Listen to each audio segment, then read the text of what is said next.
Bismillahirrahmanirrahim. Assalamualaikum warahmatullahi wabarakatuh. Kami dari kelompok 4, farmakografi 4. Di sini kami akan mempresentasikan hasil diskusi kami mengenai kesehatan kardiovaskular dalam Al-Quran. Berikut untuk anggota kelompok kami, yang pertama Daniel Saya Nenggari, Adria Nirina Sapitri, Rizky Molinda, Vika Nagita Sari, dan saya Astamadi Bartanta.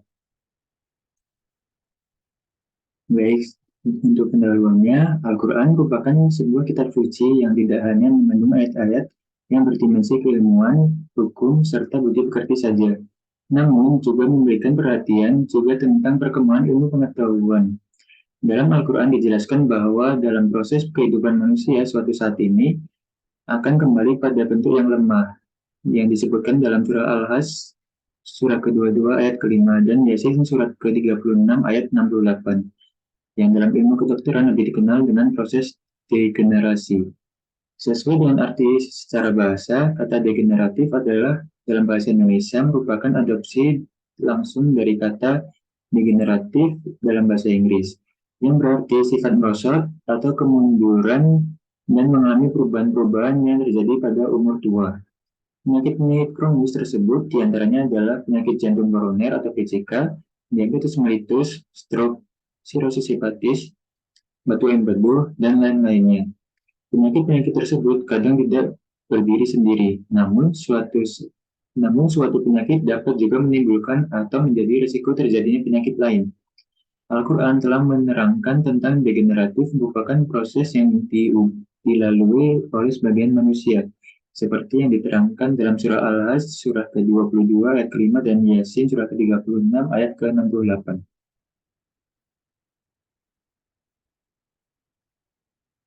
Disebutkan pada surah Al-Hajj ayat kelima, di mana untuk artinya, hai manusia, jika kamu dalam keraguan tentang kebangkitan dari kubur, maka ketahuilah sesungguhnya kami telah menjadikan kamu dari tanah, kemudian dari setetes mani, kemudian dari segumpal darah, kemudian dari segumpal daging yang sempurna kejadiannya, dan yang tidak sempurna, agar kami jelaskan kepada kamu dan kami tetapkan dalam rahim apa yang kami kehendaki sampai waktu yang sudah ditentukan.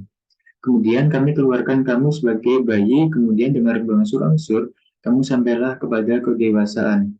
Dan di antara kamu ada yang diwafatkan, dan ada pula di antara kamu yang dipanjangkan umurnya sampai pikun, supaya dia tidak mengetahui lagi sesuatu pun yang dahulunya telah diketahuinya. Dan kamu lihat bumi ini kering, kemudian apabila telah kami turunkan air di atasnya, hiduplah bumi itu dan suburlah dan menumbuhkan berbagai macam tumbuhan-tumbuhan yang indah. Selain itu juga disebutkan pada surah Yasin ayat ke-68 di mana untuk artinya barang siapa yang kami panjangkan umurnya, niscaya kami kembalikan dia kepada kejadiannya. Maka apakah mereka tidak memikirkan? Jadi dalam ayat-ayat di atas dijelaskan bahwa manusia semakin tua setelah melewati puncak kedewasaan, maka ia akan kembali kepada kejadiannya. Manusia akan menjadi lemah dan mengalami kemunduran, dan dalam ilmu kedokteran saat ini dikenal dengan proses degeneratif.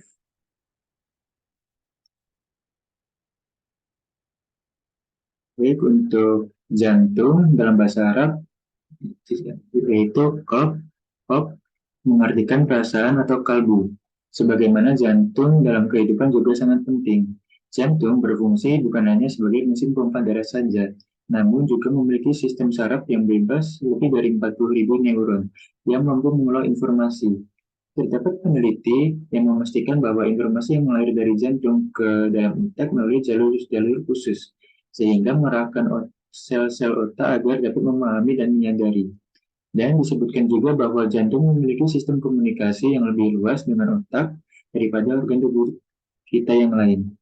Banyak anggapan bahwa komunikasi antara kepala atau otak, yaitu akal, dan jantung atau hati, yaitu perasaan, berlangsung satu arah, yaitu bagaimana hati bereaksi terhadap apa yang diperintahkan otak. Namun, sekarang terungkap bahwa komunikasi antara hati dan otak berlangsung sangat dinamis, terus-menerus, dua arah, dan setiap organ saling berfungsi mereka satu sama lain. Untuk pola jantung berubah secara signifikan. Begitu seseorang mengalami perubahan beragam emosi, di mana ada emosi negatif seperti marah, frustasi, digambarkan sebagai pola jantung yang tidak beraturan, kuat, dan tidak berirama. Kemudian untuk emosi yang positif seperti cinta, penghargaan, dan kasih sayang menunjukkan aktivitas ritme jantung yang berirama teratur.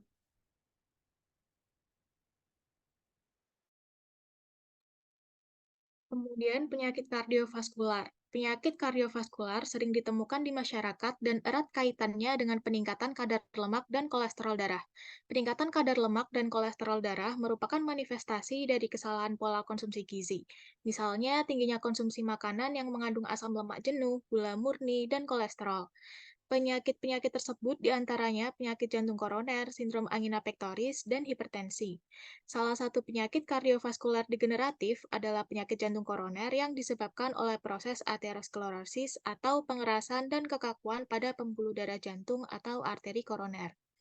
Penyakit jantung koroner sangat berbahaya karena dapat menyebabkan kematian mendadak dan dapat juga menyerang usia produktif.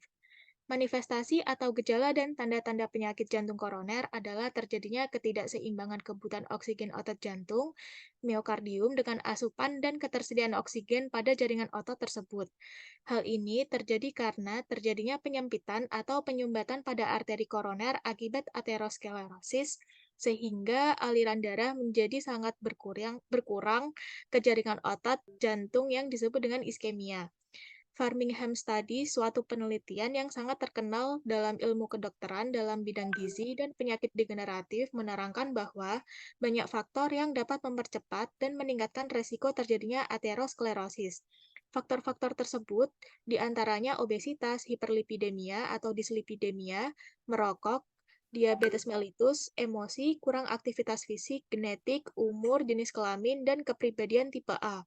Konsekuensi lain akibat terjadinya aterosklerosis adalah hipertensi atau peningkatan tekanan darah, di mana secara klinis seseorang dinyatakan hipertensi apabila tekanan darah seseorang melebihi dari 140/90 mmHg.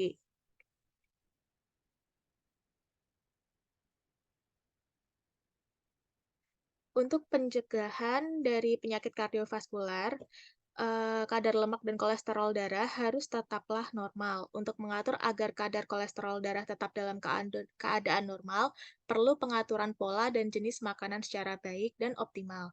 Penerapan prinsip di atas dapat dilakukan dengan cara, yang pertama, mengurangi konsumsi lemak yang mengandung asam lemak jenuh serta kolesterol.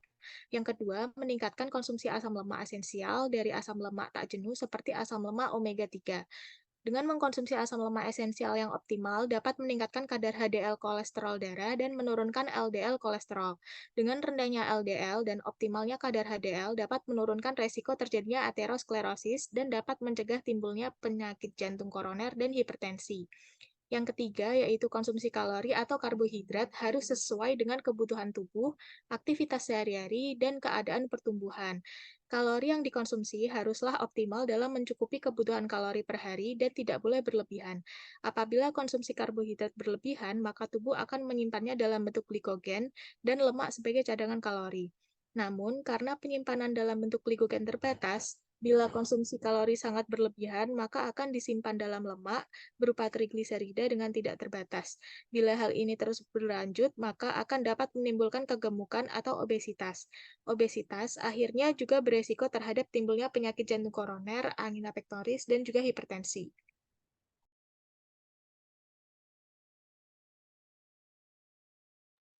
Selanjutnya yaitu penyakit jantung koroner. WHO menyatakan bahwa penyakit jantung koroner merupakan salah satu masalah kesehatan dalam sistem kardiovaskular dengan jumlah peningkatan yang cepat dengan kasus angka kematian sekitar 6,7 juta di kawasan Asia termasuk Indonesia. Penderita yang pada penderita PJK merasakan nyeri dada yang dirasakan secara terus-menerus merupakan gejala klinis utama yang dialami oleh penderita penyakit jantung koroner. Penderita yang tidak dapat mengontrol nyeri yang dirasa akan membuat disharmonisasi dalam tubuh sehingga akan mengakibatkan timbulnya perubahan hemodinamika. Terapi non-farmakologis yang saat ini sedang mulai digunakan adalah jenis terapi religi. Terapi murotal yang dilakukan akan merangsang otak untuk memproduksi zat kimia, yaitu neuropeptid yang berfungsi menguatkan reseptor di dalam tubuh serta memberikan umpan balik sehingga akan membuat timbulnya rasa nikmat dan kenyamanan. Terapi spiritual seringkali dapat membantu proses penyembuhan selain dari obat-obatan ataupun tindakan medis lainnya. Pemberian terapi Al-Quran merupakan terapi non-farmakologi.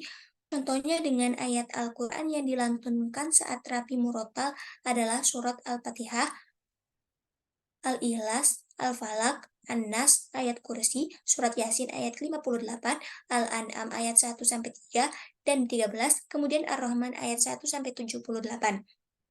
Dalam surat Ar-Rahman yang memiliki banyak ayat saat dilantunkan secara berulang-ulang sehingga mempunyai pengaruh dalam mengalihkan perhatian dan berfungsi sebagai hipnotis yang menurunkan gelombang otak pasien. Berdasarkan jurnal kedua, yaitu pengaruh murotal Al-Quran terhadap nyeri dan status hemodinamika pada pasien penyakit jantung koroner, pada jurnal itu terdapat metode penelitian. Metode yang digunakan yaitu pre-eksperimen dengan pendekatan one group pretest post-test. Populasi pada penelitian ini adalah semua pasien penyakit jantung koroner di Rumah Sakit Jemur Sari, Surabaya sebesar 62 pasien. Dengan kriteria inklusi, pasien beragama Muslim, pasien dengan tingkat kesadaran komposmetis, pasien dengan nyeri dada ringan dan sedang, pasien dengan menjalani perawatan di ruang ICU. Kriteria eksklusi, pasien yang memiliki gangguan pendengaran didapatkan sampel sebesar 32 responden. Intervensinya yaitu terapi murotal Al-Quran dijalankan selama 3 hari dengan durasi 15-20 menit yang dilakukan 1 kali pada sore hari sebelum pasien mendapatkan terapi farmakologi. Kemudian untuk analisis datanya menggunakan uji paired t-test dan independent t-test dengan hipotesis P kurang dari 0,05 yang sebelumnya data telah dilakukan uji normalitas menggunakan Kolmogorov S minor dan hasilnya terdistribusi normal. Hasilnya, untuk tingkat nyeri sebelum intervensi, hasil penelitian menunjukkan bahwa dari 30 responden sebelum diberikan intervensi, sebagian besar, sekitar 75% mengalami nyeri sedang dan sebagian kecil, 9,4% mengalami nyeri hebat. Nyeri yang dirasakan oleh responden ini disebabkan manifestasi klinis atau tanda gejala dari penyakit yang diderita. Kemudian hasil sesudah intervensi, hasil penelitian menunjukkan bahwa dari 30 responden, didapatkan hampir setengah responden tidak mengalami nyeri dan sebagian besar, sekitar 75% responden, mengalami nyeri sedang.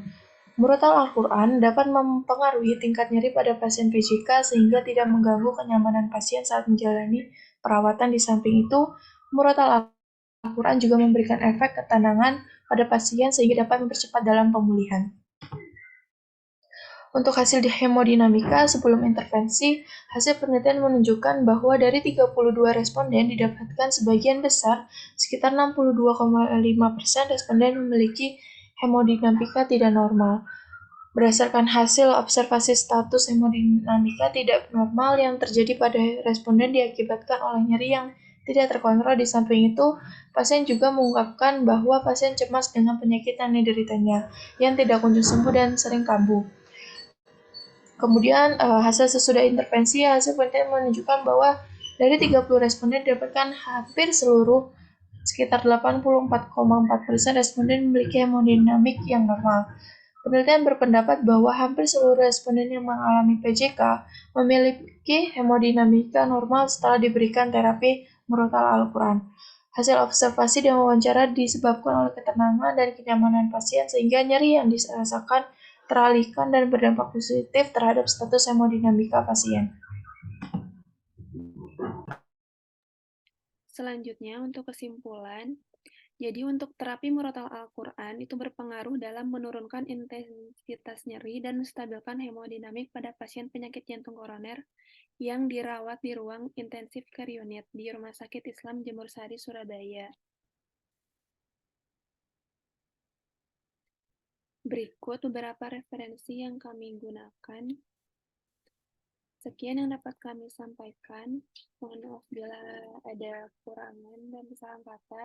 Terima kasih. Wassalamualaikum warahmatullahi wabarakatuh.